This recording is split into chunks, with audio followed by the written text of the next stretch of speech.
Chico Vigilante, vamos chamar o Chico Vigilante aqui, meu lindo e minha linda. Sempre necessário. Toca no like e bota. A marchinha do carnaval vai ser: senhor doutor, eu não me engano, Bolsonaro é miliciano e vai pra cadeia. Justiça, só isso. Para que nunca mais esses fatos se repitam aqui no nosso país. E aí, deputado Eduardo, não é ser de esquerda, de direita ou de centro, é ser defensor da democracia. O maior valor que existe, nós só estamos aqui, e ainda estamos aqui, porque tem um processo democrático. Portanto, a gente não pode, em hipótese nenhuma, aceitar essa trama maldita, golpista, que foi feita dentro do Palácio da Alvorada, dentro do Palácio do Planalto, enfim, nos palácios, tramaram a morte de ministros, tramaram a morte de um presidente eleito. Isso era um golpe fatal na democracia, isso nós não podemos aceitar. Dito isso, eu quero levantar um ponto agora da minha categoria de vigilante. Pronto, não podemos aceitar e não aceitamos. Ai, Andréia, mas tem que tomar cuidado, porque agora você viu a pesquisa lá, que Lula, a desaprovação dele tá caindo e tal, você viu lá. Os bolsominions estão falando isso. Vocês viram os bolsominions?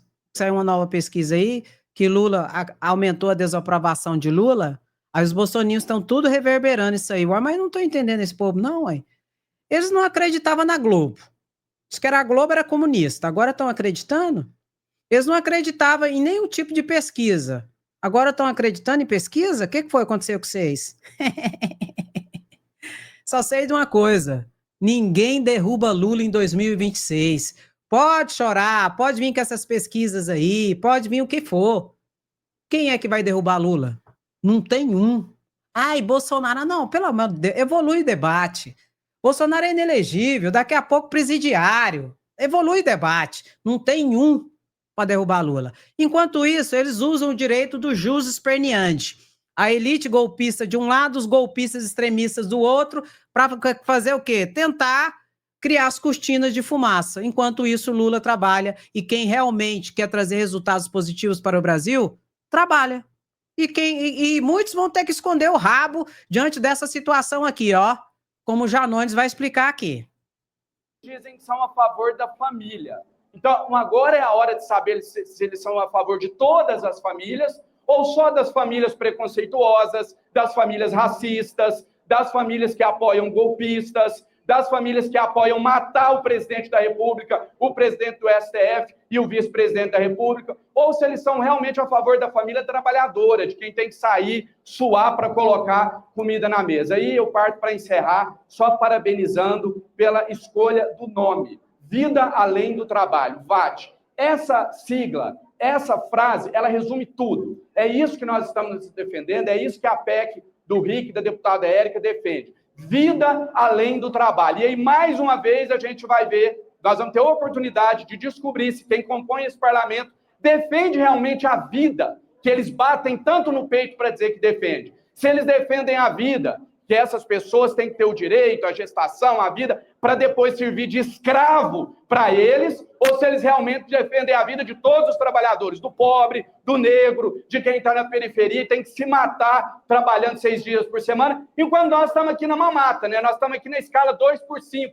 A gente trabalha terça e quarta e folga 5 dias, e olha lá se o trabalho é 2 dias mesmo, que de presença física no plenário são 4 horas só por semana.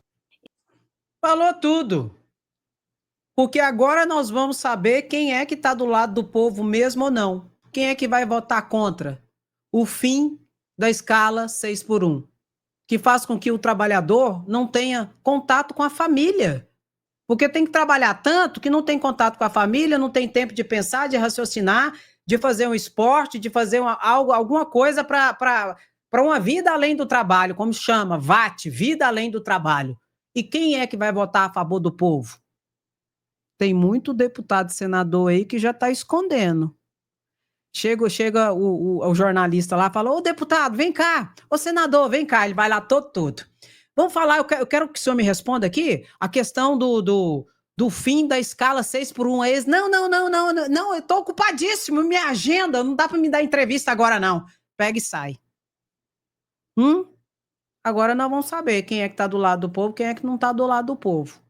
E o que eu acho? Ai. É muito importante que se cobre coerência de muitos parlamentares dessa casa que ainda não assinaram a PEC e que já se manifestaram, alguns, publicamente contra a PEC. É muito importante que esses parlamentares que dizem defender os trabalhadores, dizem estar preocupados com a economia brasileira, com o preço dos alimentos, passam o dia fazendo isso aqui em plenário, que então tenham coerência, se de fato estão preocupados com a classe trabalhadora e com a situação econômica do povo brasileiro, incorporem essa luta no fim da escala 6x1. Nós vamos procurar o presidente Lula, o ministro Luiz Marinho, para que o governo também manifeste um apoio decidido a essa pauta, nos ajudando, inclusive, a conseguir os votos necessários para aprovar a PEC. A disposição, e nós temos essa disposição na discussão aqui na Câmara, de construir compensações para pequenos empreendedores, pequenos e médios empresários e comerciantes, que demonstraram preocupação de não conseguir fechar suas contas no fim da escala 6x1. Uma coisa é o grande, que todo mundo sabe que tem todas as condições de fechar a conta. E esse projeto pode ser aprovado de uma forma que garanta o interesse dos trabalhadores, o tempo livre para ficar com a sua família, e aí a gente espera também que aqueles que se propagam defensores da família defendam a família nesse ponto. Primeiro, é muito importante que se cobre coerência de muitos parlamentares dessa casa que ainda não... Mas não vai ter, não. Muito deputado aí não tem nenhum tipo de coerência. É falso, é hipócrita. Na hora de discursar, fala que é a favor do povo e do trabalhador, né, Nicolas?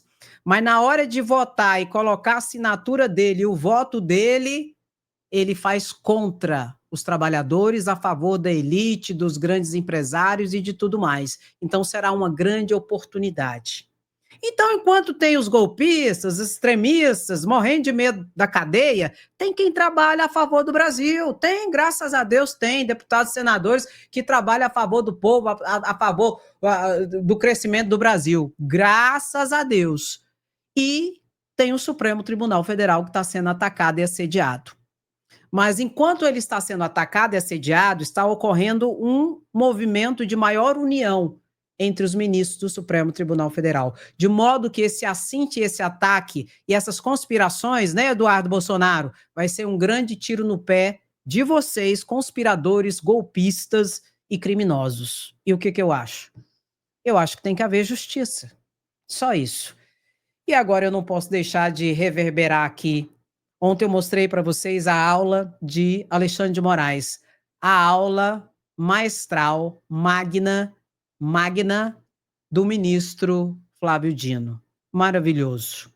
Já vai comentando aí, toca no like e vamos apreciar juntos. Que quando se critica o Supremo, com razão ou sem razão, nós precisamos compreender o processo histórico que levou a esse Supremo que nós temos hoje, para que não haja a incompreensão segundo a qual se cuida, por exemplo, de erros ou desvios pessoais desse ou daquele ministro, juiz da Suprema Corte Brasileira. Se nós olharmos a trajetória das democracias ocidentais, nós encontraríamos sempre uma perspectiva mais avançada, mais evoluída a cada passo dado. Então, separação do direito em relação a outros sistemas de poder. A ideia de limitação do poder, seja no sentido da repartição horizontal, que é aristotélica, depois liberal, seja no sentido da separação vertical, que tem uma matriz que leva ao federalismo, uma matriz bíblica, inclusive, né? Moisés, Jetro, está lá no livro do Êxodo, a ideia de repartição vertical do poder. Depois, isso se afirma no que nós convencionamos chamar de Estado federal ou das autonomias regionais. Nós vamos encontrar as gerações de direitos, cartas de direitos fundamentais, o constitucionalismo de um modo geral, eleições periódicas, o conceito de independência judicial, controle de constitucionalidade. Finalmente, aquilo que parecia o horizonte mais radiante da humanidade, a ideia de cartas internacionais de direitos, normas regedoras dos conceitos de fraternidade, de igualdade, de liberdade, e tribunais internacionais que teriam autoridade para garantir a eficácia desses instrumentos internacionais. Ora, até aí, resenhando 500 anos de trajetória da humanidade, nós diríamos, andamos bem, como todos nós aqui, em algum sentido, herdeiros dessa tradição política jurídica. Mesmo no Brasil, com as suas dificuldades todas, nós saímos da ditadura militar, fizemos uma constituinte, temos uma Constituição longeva, democrática, temos alternância no poder, direitos sociais mais avançados do que tivemos em outros momentos da história da humanidade. Eu sempre cito o caso da vacinação. Eu tive doenças que meus filhos não conhecem, catapora, sarampo, etc. Então, quando nós olhamos este panorama, mesmo no Brasil, nós diríamos assim, o evolucionismo institucional se fez presente de modo inequívoco até que cheguemos neste momento. Sim, isto é verdade. Porém, como toda verdade, toda tese carrega no seu ventre a sua negação. A marca do nosso tempo, amigos e amigas, é que essa negação talvez não tenha sido tão contundente quanto agora. Mesmo se nós olharmos o panorama da humanidade há 100 anos atrás, década de 20, década de 30 do século 20, o apogeu do nazifascismo, a conjuntura entre guerras, Primeira, Segunda Guerra Mundial. Ali havia um questionamento desse evolucionismo que marcaria o caminho luminoso das democracias ocidentais. A meu ver, não tão agudo quanto agora. Em primeiro lugar, porque nós somos hoje postos em xeque com muito mais incisividade, velocidade e contundência do que antes. Então eu, por exemplo, sou visto, e todos nós aqui, os professores também, todos nós, como integrantes de algo que é chamado genericamente de, entre aspas, o sistema. Então haveria um sistema ameaçador que domina as consciências, que coloca chip dentro de vacina contra a Covid e é capaz dos engendramentos mais extraordinários para tirar a liberdade das pessoas. Em segundo lugar, nós temos uma satanização de uma expressão outrora canonizada e com justa razão canonizada, direitos humanos. Direitos humanos hoje, em larga medida, é visto por imensos setores sociais como leniência com crime. Defender a violência. Uma turminha que é a favor de roubo, furto e homicídio. Diferente, obviamente, do que nós tínhamos algumas décadas atrás. Mesmo a dimensão da liberdade, nós somos voluntariamente, numa escala, a meu ver, jamais vista, levados a uma escravização cotidiana pela força da economia da atenção. A economia da atenção ganhou uma primacialidade como nunca na história da humanidade, mediante a democratização da tecnologia. Nós somos escravos do celular. As relações amorosas não são mais a dois. Elas são a dois, claro, mas tem 2 ou 3 celulares pelo meio. Inclusive no sacrossanto recinto do lar. Então está lá o cônjuge, o seu parceiro, a sua parceira, e está lá o celular pelo qual, às vezes, eles se falam mais do que pessoalmente. Do mesmo modo se dá nas relações familiares de um modo geral. E são máquinas produtoras de inveja, produtoras de angústia. Nós somos escravos da ideia de que a grama dos vizinhos do planeta Terra são mais verdes, os corpos das outras pessoas são mais bonitos e os pratos que as pessoas comem no restaurante também são melhores do que os pratos que você come. De modo a que nós temos uma ultra-individualização, um ultra-individualismo, fazendo com que as crianças não brinquem, recreio silencioso nas escolas, e que nós sejamos reféns desse gesto de passar eternamente as timelines da vida, achando que nós estamos perdendo alguma coisa de muito grave que está acontecendo em algum lugar do planeta. Nós temos, portanto, algoritmos como novos senhores. E isto faz com que a ágora, a grega, seja vista como até benevolente, porque na ágora havia alguns que não eram escravos. Na ágora virtual, democraticamente, voluntariamente, quase todas as pessoas são, de algum modo, apropriadas pela lógica do algoritmo e pelo tecnodeterminismo. Experimentem dirigir com mapa ou com bússola. Vocês serão chamados e adjetivados na família como alguém que não entende nada, porque o chique é o Waze, mesmo que ele te leve para o lugar errado. Mas o Waze e todas as ferramentas são, de fato, vistas como qualitativamente superiores. Ademais, naturalização das desigualdades. Os ricos são ricos porque, numa certa visão, tiveram a graça divina, ou foram mais competentes, ou são mais eficientes, são mais sabidos, de alguma razão, de algum modo, né, meritocracia, e isto naturaliza as desigualdades e faz com que as pessoas tenham uma involução de cidadãos para consumidores e de consumidores para empreendedores destituídos de direitos elementares. Lembremos da Revolução Industrial, qual era a crítica que nós aprendemos no ensino médio? Não tem férias, não tem 13º, não tem repouso semanal remunerado. Também é assim em grande parte do mundo do trabalho hoje, em face da precarização, da plataformização, da pejotização e outras figuras que aí estão. E, finalmente, nesse cenário apocalíptico, mas não se assustem, falarei de esperança em seguida, a quebra do próprio conceito de fraternidade. Eu tenho fraternidade com os da minha bolha, com os da minha turma, com quem pensa igual a mim. E não é que eu não goste de quem pensa diferente. Eu quero exterminar quem pensa diferente. E, se possível, fisicamente, com arma, literalmente, como nós assistimos daqui e da colar. E tudo isto visto como algo que seria em defesa da liberdade. Amigos e amigas, se é assim, se nós temos esse contraste entre aquilo de mais generoso que o pensamento jurídico foi capaz de formular e aquilo que Sua Excelência a realidade apresenta todos os dias, isto vai, de algum modo, impactar o funcionamento do Poder Judiciário. Nós tivemos eleição na Argentina, nos Estados Unidos, na Alemanha ontem. Peguem a estratificação do voto na Alemanha da juventude. A juventude votou maciçamente ou na extrema esquerda ou na extrema direita. De um lado ou de outro. Ou seja, nós vivemos uma era, e isto se deu também em outros processos eleitorais, em que essas ideias sobre as quais nós baseamos o constitucionalismo liberal são fortemente postas em xeque, em questionamento pela realidade. Qual é o estado da arte? Se você não consegue processualizar esses conflitos, ou eles degeneram em briga aberta, em algum tipo de ruptura, ou você pode ser tentado a buscar falsas soluções. O Poder Judiciário é exatamente um ator, um personagem que faz parte ativamente disto tudo, dessa contradição que mencionei, mas, num certo sentido, é refém desta conjuntura. Refém em qual sentido? O Poder Judiciário, ele se diz juridicamente, inerte. Vocês nunca viram um juiz da Suprema Corte correndo na Praça dos Três Poderes atrás de um processo, dizendo, ei, entra aqui com a petição. Não, normalmente é o contrário, a gente corre e a petição vem atrás da gente, em busca da gente. O Supremo é chamado a arbitrar as mais diferentes questões. E aí, muitos cobram o quê do Supremo? O Supremo se mete em muita coisa. O Supremo tem que ter mais autocontenção. Amigos, amigas, não existe tribunal constitucional do mundo que haja somente com autocontenção ou com ativismo. E mais, é falsa a ideia que a autocontenção é boa, é algo bom, e ativismo é algo ruim. E é falsa a ideia de que o Supremo, quando se abstém de decidir alguma coisa, fez o certo. Quem tiver dúvida, olhe o julgado do Supremo sobre a deportação de Olga Benário.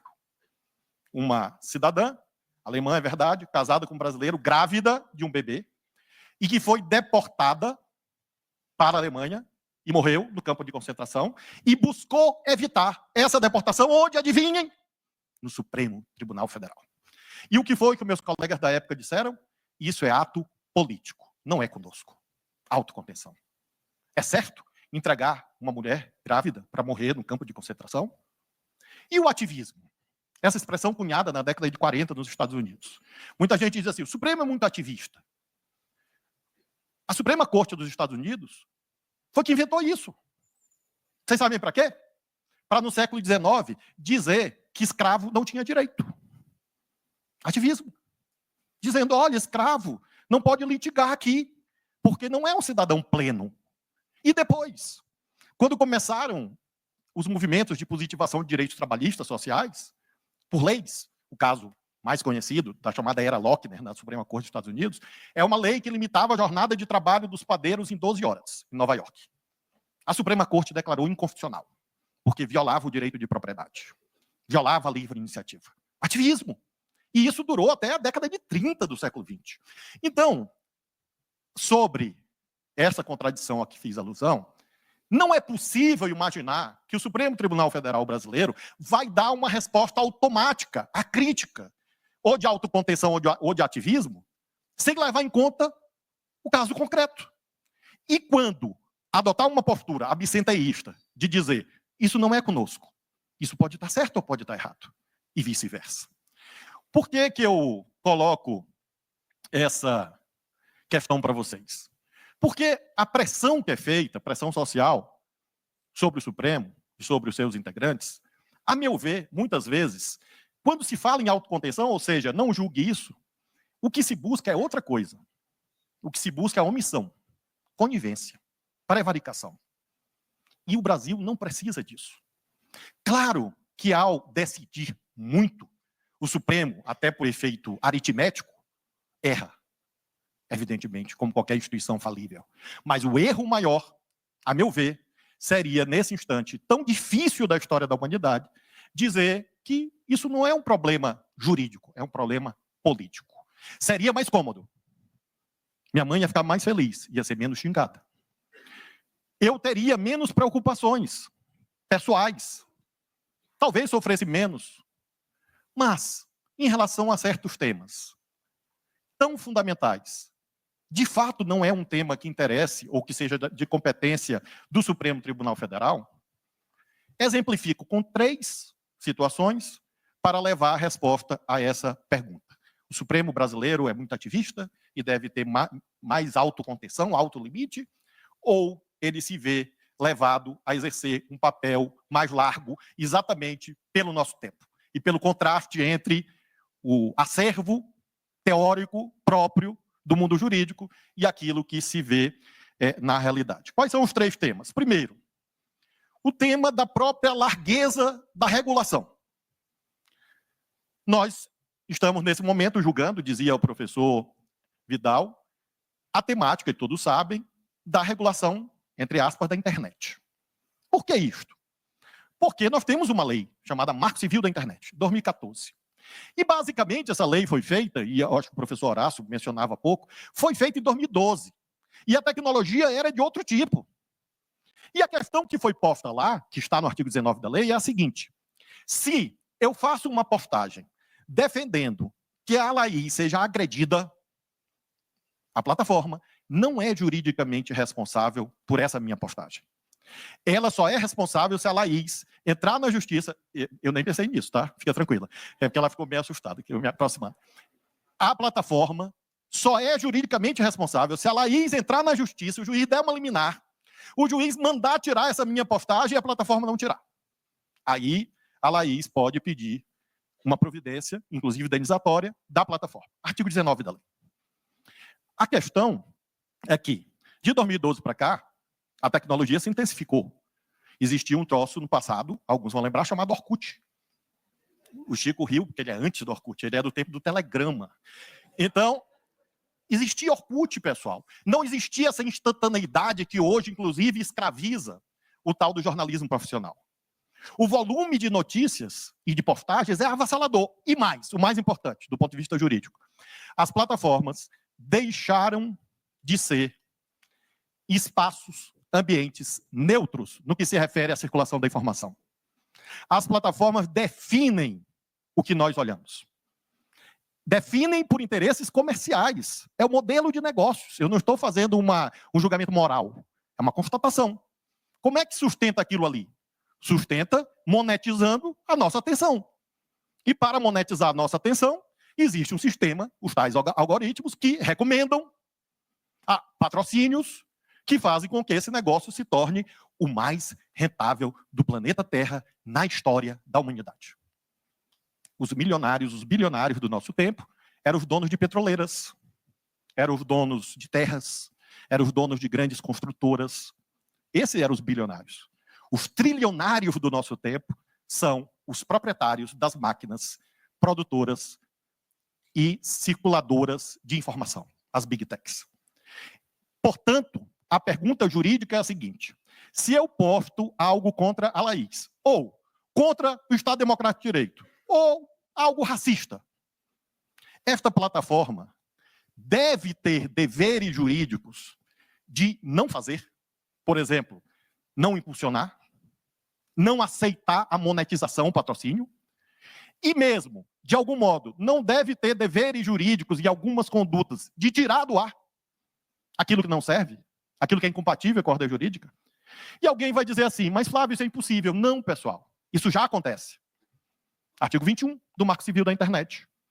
Em relação à nudez não consentida, há uma filtragem poderosa, tanto que fora da Deep Web é raro existir isso, porque existe um sistema de responsabilização diferente do artigo 19, que está no artigo 21 da lei.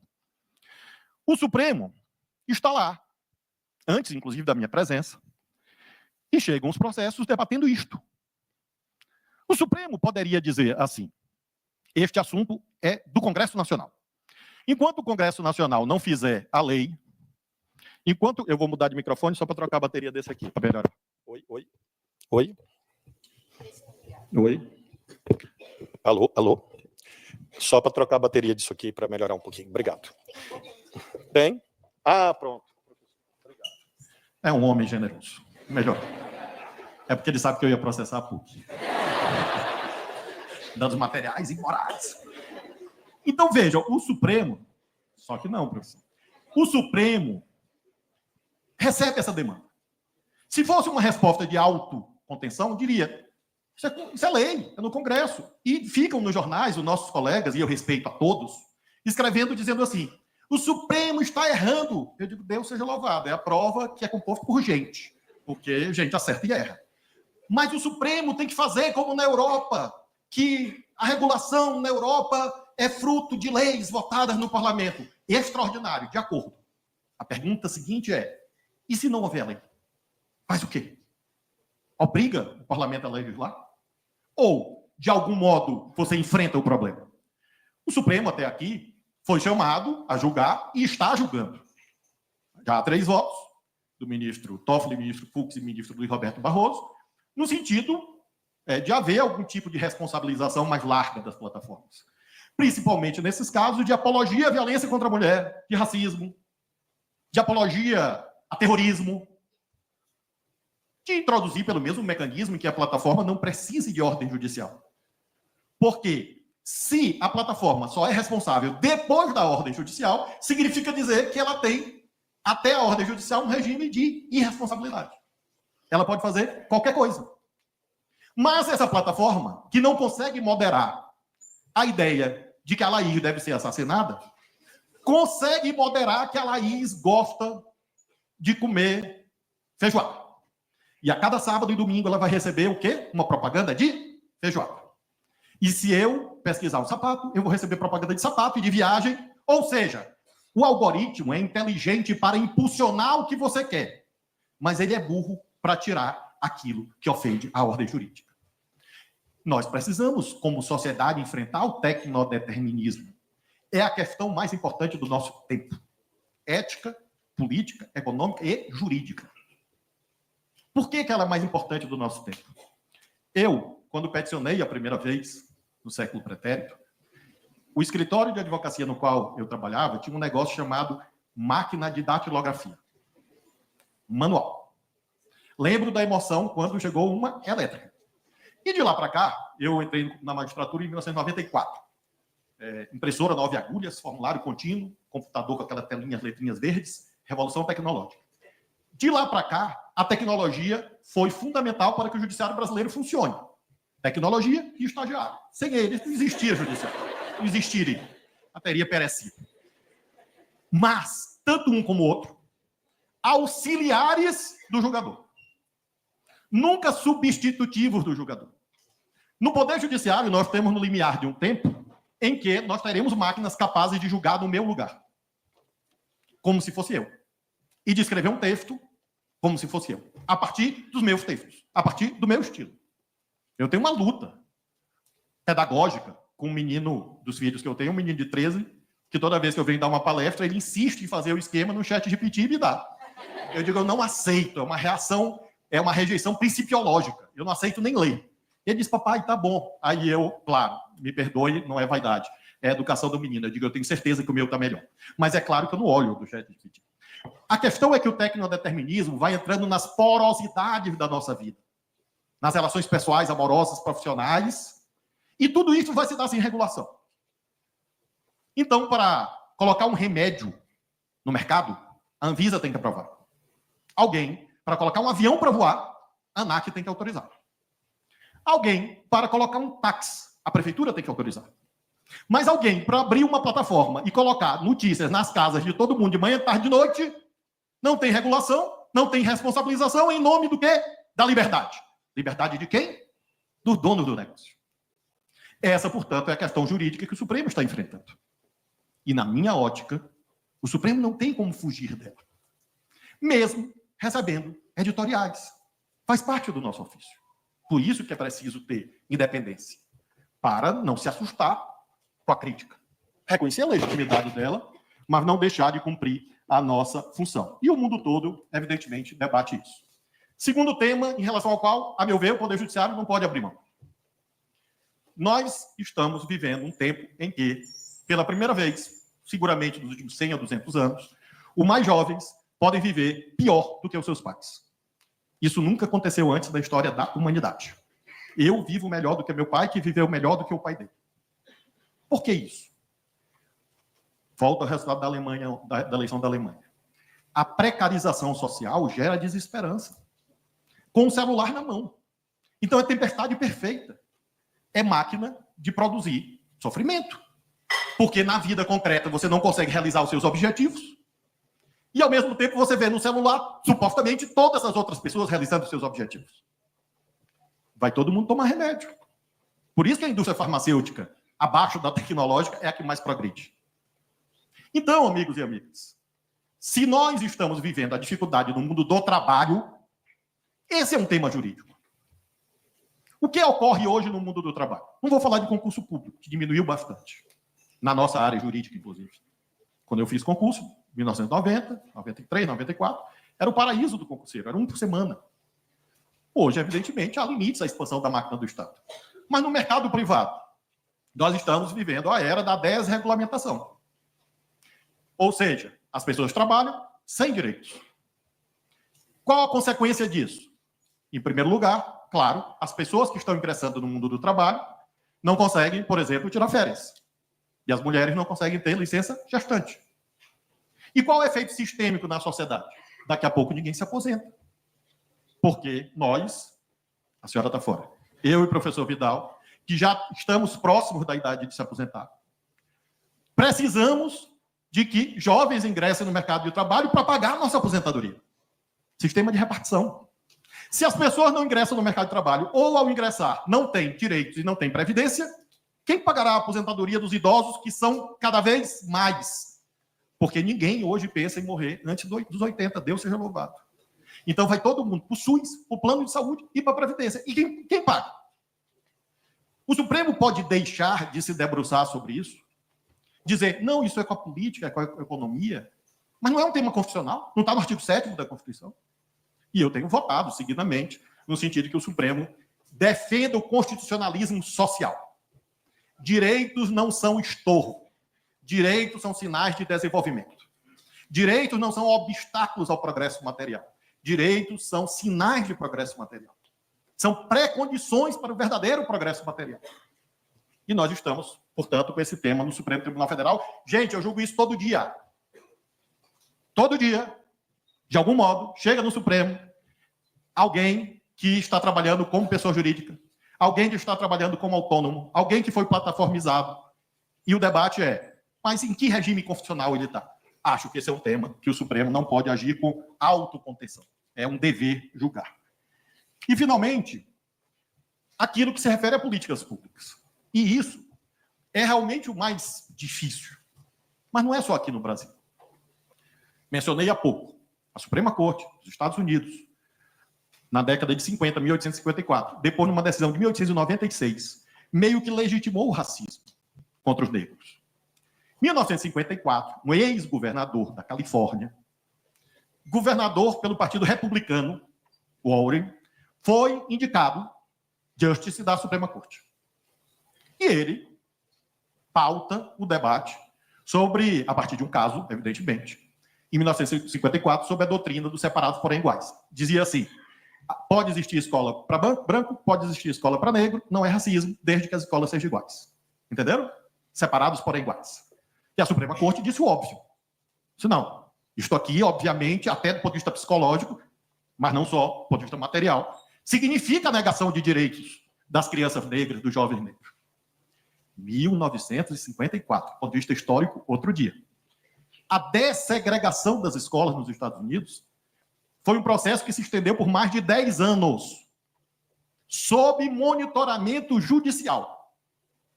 E lá, ninguém disse que isso era invasão do Poder Judiciário de lá sobre a política pública pertencente, obviamente, em uma primeira análise do governo ou dos governos. No caso brasileiro, bom, eu não vou mencionar aqui outras decisões na Índia, na África do Sul, na Colômbia, mesmo nos Estados Unidos.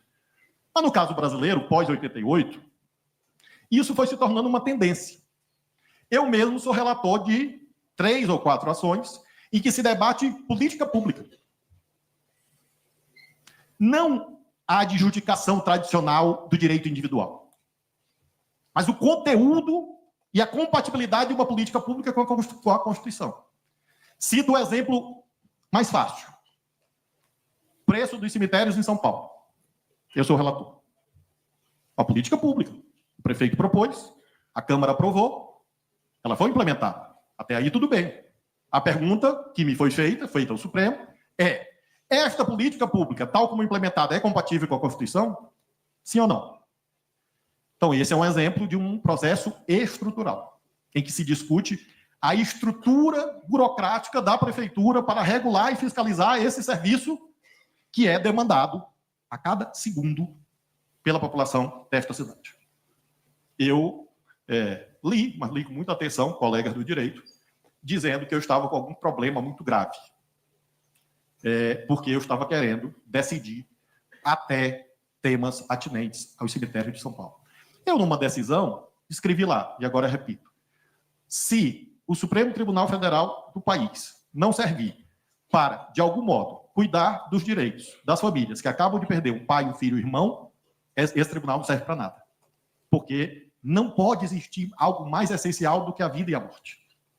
Estou lá julgando, tentando, mais ou menos, construir, de modo dialógico, com a Prefeitura, com a Câmara, o Tribunal de Contas, com os interessados, uma política pública que atenda à opção política administrativa legítima dos órgãos de poder da cidade de São Paulo, mas que, ao mesmo tempo, assegure práticas em que as famílias não tenham direitos negados. Esse é um processo estrutural. O segundo, queimada da Amazônia, queimada do Pantanal. Incêndios em São Paulo, eu sou relator também sobre incêndios em São Paulo. Ano passado, nós tivemos incêndios florestais.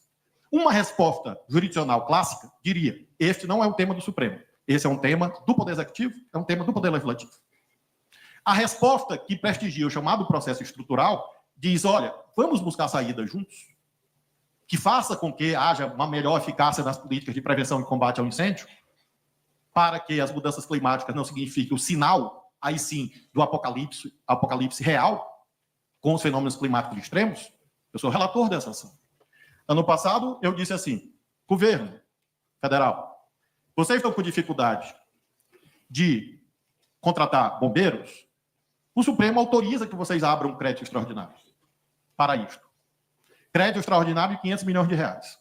Houve um economista que disse que eu ia quebrar o Brasil por conta dessa decisão. Sendo que, para a enchente do Rio Grande do Sul, corretamente, os créditos extraordinários chegaram a 15 bilhões de reais. E não quebraram o Brasil. Mas 500 milhões na Amazônia e no Pantanal quebrariam o Brasil. Decidi, se for preciso esse ano, vamos decidir de novo. E o plenário confirmou essa decisão. E a terceira e última ação, pessoal, para ilustrar o meu ponto de vista de que o ativismo, entre aspas, não é uma opção e sim uma imposição, é aquele relativo ao chamado orçamento secreto às emendas parlamentares. Eu chego no Supremo, lá está o processo. As emendas parlamentares, eu fui deputado, fui senador. As emendas parlamentares existem, claro, mas nunca antes nessa dimensão.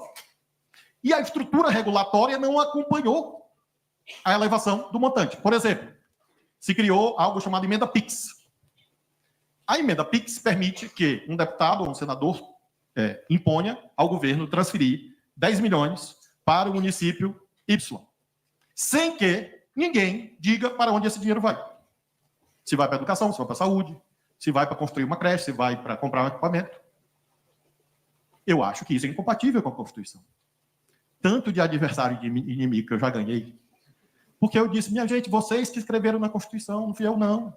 Transparência e rastreabilidade. E outros aspectos mais dessas decisões, essa semana há, outra também, quando me perguntam quando é que o processo acaba, eu disse, olha, a desagregação racial nos Estados Unidos demorou 10 anos. E o processo estrutural na Índia sobre nutrição, alimentação, demorou 16 anos. Então, esse só tem um ano. Então, é um bebê. Por quê? Porque é necessário você ir conformando a política pública. E qual, pessoal, finalmente, é a objeção que é feita a isto? A objeção é feita no seguinte sentido. O judiciário quer ser um superpoder. E isto é invasão nos outros poderes. Todos os dias vocês vão encontrar isso. Todos os dias. Que há magistrados que podem, eventualmente, desejar que o judiciário seja um superpoder, não há dúvida. Claro. Acabei de dizer, somos falíveis. Mas, globalmente, o que se passa é que o judiciário, nesses casos, está apenas atuando de acordo com a demanda que vem de onde? Dos outros poderes. Por exemplo, o que é que a gente aprendeu naquelas cadeiras, daquelas disciplinas, matérias do ensino médio, sobre os 3 poderes? O poder legislativo vota as leis. O poder executivo executa as leis. E o poder judiciário julga de acordo com as leis. Isso a gente aprendeu no ensino fundamental e médio. No meio do caminho, o Congresso Nacional legitimamente muda a Constituição e diz assim: além de elaborar o orçamento, que é uma lei, nós vamos executar o orçamento. Se alguém violou a separação de poderes, é quem votou isso, correto? E aí uma grande parte da execução orçamentária, que é uma lei, migra do poder executivo, cujo nome é eloquente, e vai para o poder legislativo. O judiciário é chamado a dizer, não precisa de marco regulatório para esta novidade. O judiciário, em 2022, eu não era ministro, eu era senador, era ex-governador, disse assim, precisa de marco regulatório. Isto é invasão? O judiciário está invadindo a esfera dos outros poderes? O judiciário não tem legitimidade para isso? A minha hipótese que eu trago para vocês nessa noite é que o judiciário não só pode, como deve, decidir essas questões. Concluo dizendo a vocês 2 palavras. A primeira, esta é uma marca do nosso tempo que veio para ficar. Essa ideia de autoprotagonismo, que não pode significar protagonismo total, mas esse autoprotagonismo do Poder Judiciário no Brasil é algo que veio para ficar, a minha ótica. Principalmente porque nós estamos vendo as dificuldades próprias do mundo da política. Se a política não consegue resolver os problemas, isto vai para algum lugar no mundo. E isto também se refere ao Brasil. O Supremo, portanto, a meu ver, independentemente da coragem ou da opção teórica de cada julgador, está, entre aspas, condenado, entre aspas, a arbitrar temas políticos, econômicos e sociais, o que significa dizer que nós vamos continuar apanhando muito. E, por favor, nos defendam, porque amanhã pode ser vocês. Daqui a algumas décadas, com certeza, serão vocês. E esta é a última palavra, principalmente para quem entrou no curso agora. Muito gentilmente, a resenha biográfica que foi feita lembrou que eu tive a oportunidade de atuar no Executivo, como governador, ministro de Estado, no Legislativo, como deputado federal, senador, e no Judiciário, como juiz federal, e agora no Supremo Tribunal Federal. Vou dizer para vocês o que eu aprendi. Aprendi que todos os dias um agente público tem que escrever no espelho do banheiro uma frase bíblica. Do pó vieste, ao pó retornarás. Porque é muito comum, infelizmente, que a pessoa se perca na floresta das vaidades e dos signos de poder. E vocês, que estão aqui fazendo direito, sobretudo, são aprendizes do exercício do poder. Às vezes um poder menor, às vezes um poder maior, mas lidar com o direito é lidar com o poder. Esse é meu último pedido. Não se percam na ideia do poder. Porque ele é um fantasma satânico que fica soprando besteira no ouvido de vocês. Então, quando vocês se formarem, quando vocês receberem aqui a beca, e aquele negócio que põe na cabeça, que eu esqueci o nome, se orgulhem, orgulhem a família de vocês, mas lembrem que aquilo ali é sinal de compromisso, de serviço. E quando vocês forem juízes, delegados, promotores, professores, advogados e todos esses ramos da área jurídica, não percam essa dimensão do humanismo. Isso é que dá sabor à vida, isso que dá sentido à vida. Espero que vocês, quando concluírem o curso, os mais novos, os mais antigos, se lembrem disso. Porque essa é a forma pela qual, nessas funções todas, eu posso dizer a vocês que eu procurei fazer o melhor, errei muito, claro que tem acertos, mas, sobretudo, imprimir aquilo que um amigo meu chamou de constitucionalismo sorridente. Só ri quem dorme em paz. E quem serve ao outro, quem serve às pessoas, esses são os que verdadeiramente dormem em paz. Então, no aprendizado do poder que vocês terão, lembrem lá, para homenagear a PUC, homenagear o nosso irmão Papa Francisco, que Jesus Cristo lavou o pé dos apóstolos. Essa é uma lição fundamental para nós do direito. Muito obrigado.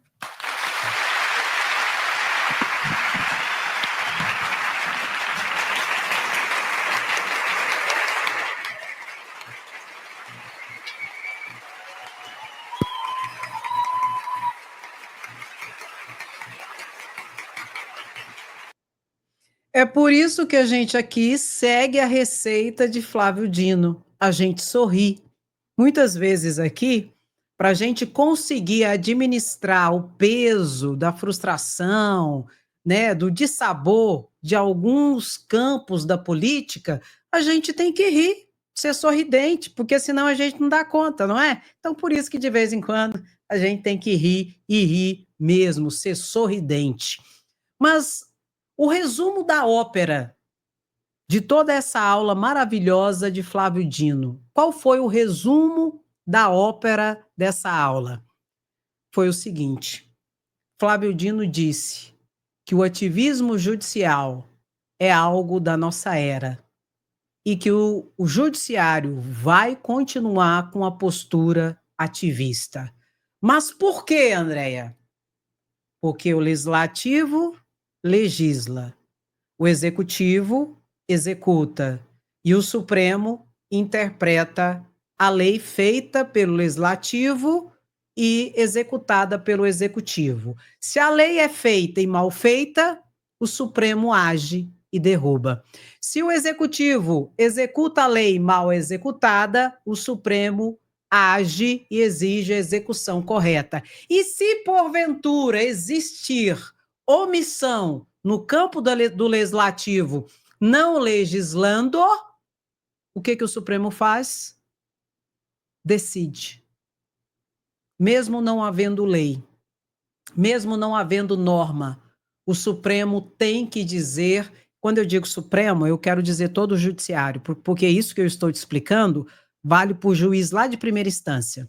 Se o judiciário é provocado com ação judicial e tem um conflito social que envolve as pessoas e que não tem lei que legisla sobre aquela situação, a lei de introdução às normas do direito brasileiro diz que ao judiciário cabe dizer o direito ao caso concreto.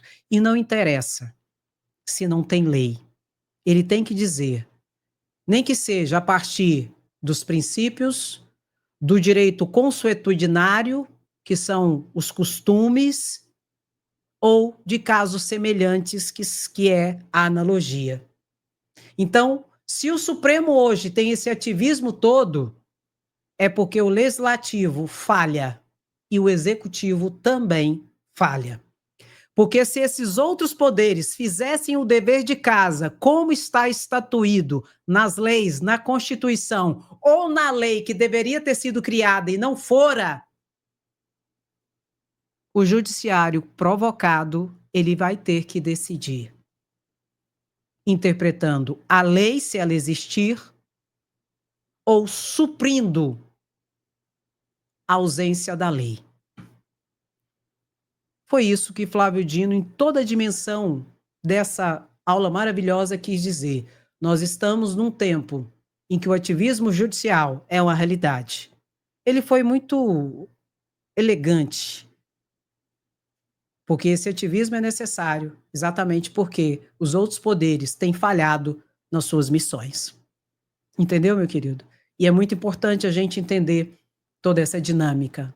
E, além disso, não sem razão, a partir desse ativismo do judiciário, que acaba incomodando e sempre vai ter uma parte que vai ficar insatisfeita, talvez por isso também que o judiciário, notadamente o Supremo Tribunal Federal, é tão atacado, seja de um lado pelos golpistas, fascistas, extremistas de direita, seja do outro lado pelos oportunistas, fisiologistas, que quer o tomar lá da cá, que o resto se exploda. E os golpistas querem explodir o Brasil, literalmente. Tio França, que o diga, que tentou explodir o Supremo Tribunal Federal. Então é muito importante a gente entender e conhecer.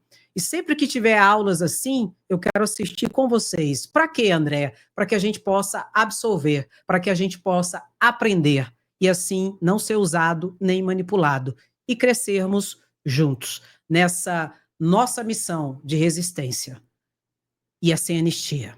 Meu querido, minha querida, se você gostou, dá aquela paradinha, toca o gadinho. Não, para. Toca no like, meu lindo e minha linda. E tá chegando a hora. E esse carnaval vai ser bom demais. Bolsonaro tá lascado. E o que eu acho? Eu acho é pouco. O que é que nós queremos? Bota e toca. Sem anistia, queremos justiça, somos resistência. Quem gosta, fica, curte, comenta e compartilha. Até porque a gente não gosta de fofoca. Eu não gosto de fofoca.